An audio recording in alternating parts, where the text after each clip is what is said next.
ఈరోజు ప్రియతమ నాయకులు భారత ప్రజల ఆశాజ్యోతి త్యాగధనుల కుటుంబ వారసుడు ఈ దేశ ప్రజలకు ఒక బంగారు భవిష్యత్తు ప్రసాదించాలనే సంకల్పంతో ముందుకు సాగుతున్నటువంటి మహా అగ్రనేత రాహుల్ గాంధీ గారి యొక్క జన్మదినం సందర్భంగా సిరిసిల్ల పట్టణ కాంగ్రెస్ ఆధ్వర్యంలో వారి జన్మదిన వేడుకలు ఘనంగా జరుపుకుంటూ వారి నాయకత్వానికి ఈ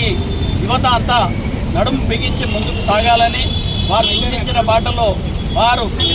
ఈ దేశంలో ఉన్నటువంటి జనాభా ఎంత ఉన్నది, ఆ జనాభాలో బీసీలు, ఎస్సీ, ఎస్టీలు కులం వారిగా ఎంత జనాభా ఉన్నదో దేశంలో కాంగ్రెస్ ప్రభుత్వం వచ్చిన తర్వాత మేము జనగణన కులగణన చేస్తామనేటువంటి హామీ ఇచ్చిన క్రమంలోనే ఈ తెలంగాణ రాష్ట్రంలో అంటే కేంద్రంలో ప్రభుత్వం రానప్పటికీ కూడా దొడ్డిదారిన కేంద్ర ప్రభుత్వం బీజేపీ వచ్చినప్పటికీ కూడా